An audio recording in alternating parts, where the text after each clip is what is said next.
Let us now take up some applications of Gauss law. The first application is to find the electric intensity due to a charged spherical conductor. In this figure, the inner sphere is a metal sphere which is charged with an amount of positive charge Q. It has an electric field around it. We want to find the electric intensity at some point outside the conductor first.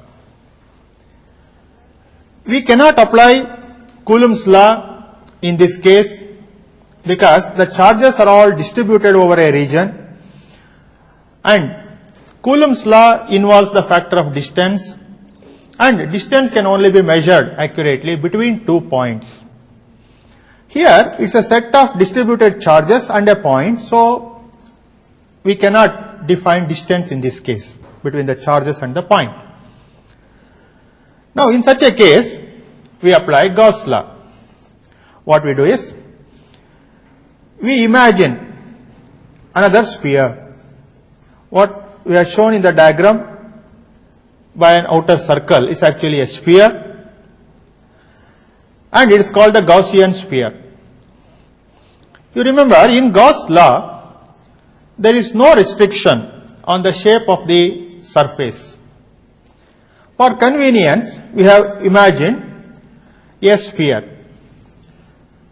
This sphere is concentric with the metal sphere. The point where we want to find out the electric intensity is at a distance d, and therefore the Gaussian sphere has a radius d.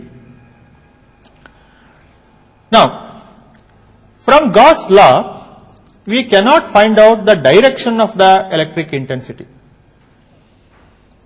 But we know one property of charges.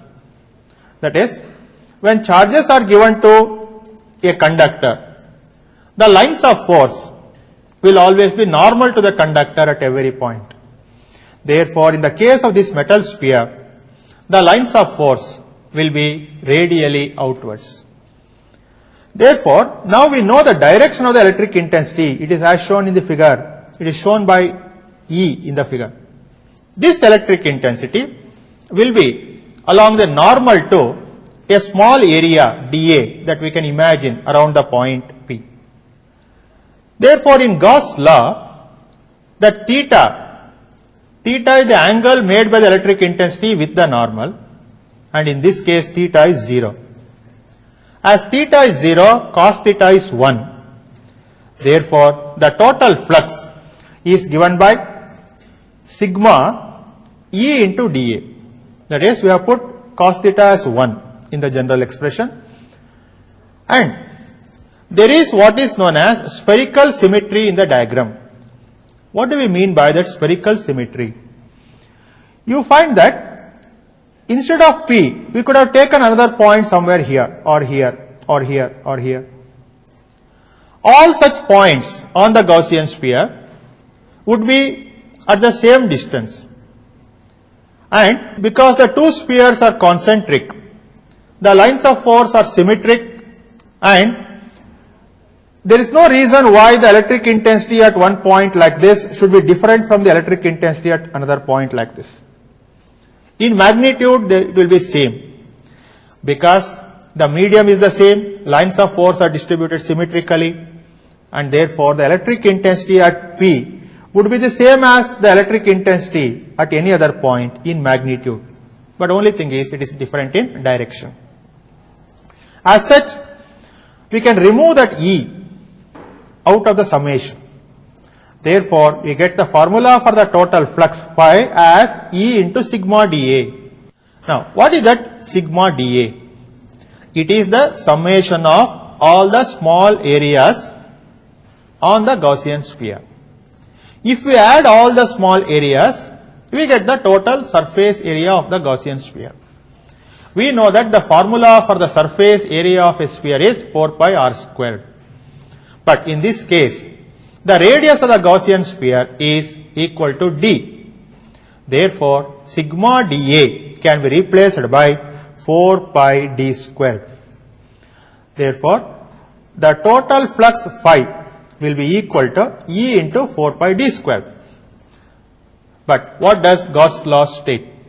The total flux over a closed surface, that is in this case the Gaussian sphere, is equal to 1 by epsilon naught times the total charge inside the Gaussian sphere.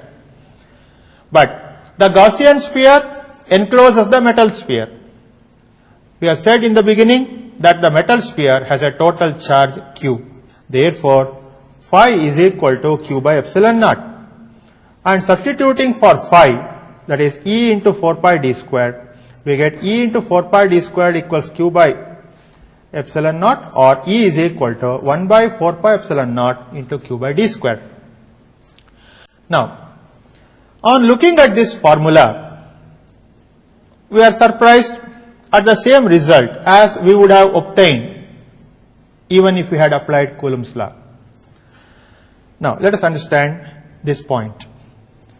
Suppose instead of the charge having been distributed over the metal sphere, let us say it was concentrated at the center. Then we could have applied the point charge formula. Then we would have got the result 1 by 4 pi epsilon naught into charge by square of the distance.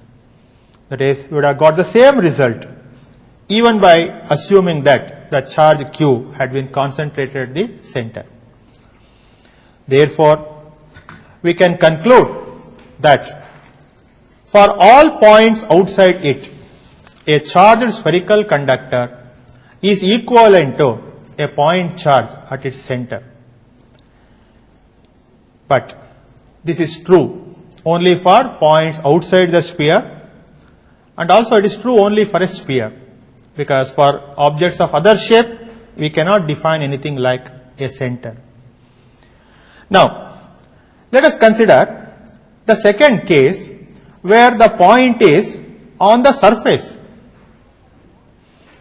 Now, for a point on the surface, we cannot directly use the formula that we have derived for a point outside the sphere, because a point on the surface is not outside. However, we can make this assumption, that is, for a point on the surface, the intensity would be same approximately as the intensity at a point very close to the surface, or for such a point D is approximately equal to R. Then we can write intensity on the surface of the sphere as 1 by 4 pi epsilon naught into q by R squared. Now, let us consider a point inside the spherical conductor. Here, the figure shows the point P inside the spherical conductor. Now the Gaussian sphere is inside the metal sphere. See the difference between the two figures. In the first figure, the Gaussian sphere is outside, metal sphere is inside. In the second figure, the Gaussian sphere is inside and the metal sphere is outside. Now, suppose we calculate the total flux and all that in this case. Then, finally, we will have to write the total flux phi equals 1 by epsilon naught times the total charge inside the Gaussian sphere. But we have already mentioned that whatever charge is given to the metal sphere, it will always stay on the outer surface, and therefore there will be no charge inside. Or in other words, the charge inside the Gaussian sphere in this case is 0. Therefore, the total flux will be equal to 1 by epsilon naught into 0, or phi is equal to 0. If there is no flux inside, there will be no lines of force inside. It implies that the electric intensity inside the sphere is 0. However, this result can be extended to conductors of other shape also. That is, the electric intensity inside a charged conductor of any shape is 0. Let us now find out the electric intensity just outside a charged conductor of any shape. The figure shows a charged conductor of some odd shape. It has no symmetry. There is a point just outside that conductor. Now, we have to find out the electric intensity there. Here, we make use of one property of lines of force, but that we described earlier. The lines of force from a charged conductor always meet that conductor at right angles. Therefore, over a short distance from the conductor, we can assume that the lines of force still remain normal to the conductor. At a large distance, they may deviate from their straight line condition and they may become curves. But over a short distance, we can assume that they will be meeting the surface of the conductor at right angles. In this way, we make our job of finding direction of the electric intensity easier. So now we know that the electric intensity is normal to the conductor. Now, around that point where we want to find the electric intensity, we imagine a circular area dA, and with that as one end face, we construct a cylinder. It is called a Gaussian cylinder. A part of it is outside, as you can see in the diagram, and a part of it is inside. Now, we want to find the electric intensity at P. Let us say the charge per unit area on the surface of the conductor is sigma. It is denoted by sigma.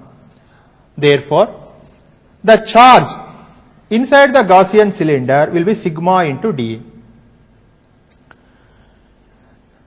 Now, we get that sigma dA because that Gaussian cylinder cuts off a circular area dA on the metal surface. The charge per unit area is sigma, and therefore the charge on that area will be sigma into dA. Or in other words, the Gaussian cylinder encloses an amount of charge sigma dA. Now, what is the flux in this case?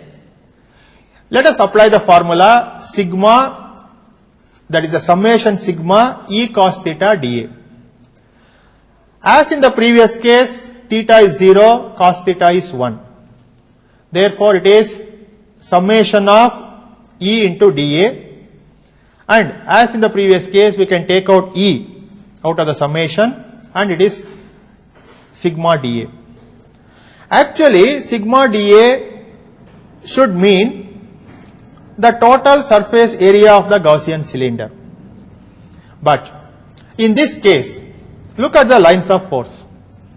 There are lines of force emerging out of the cylinder from the surface of the conductor. There are no lines of force inside the conductor, and we have already proved that inside a conductor there will be no electric field.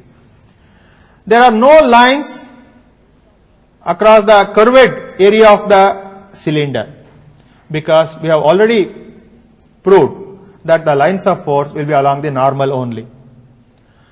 Therefore, the lines of force are coming out only of the circular area dA outside the conductor. Therefore, in this case, the summation of dA will be equal to dA only. In other words, the total flux is given by the formula E into dA.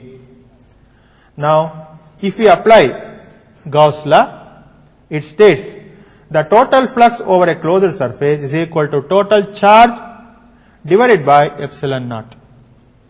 Therefore, it is sigma dA by epsilon naught, or E is equal to sigma by epsilon naught. During this derivation, we have assumed that the medium in which the lines of force are present is air. If the medium is anything other than air or vacuum, then there will be one more factor, epsilon r, in the denominator. Therefore, the general formula for the electric intensity just outside a charged conductor of any shape is E is equal to sigma by epsilon naught epsilon r.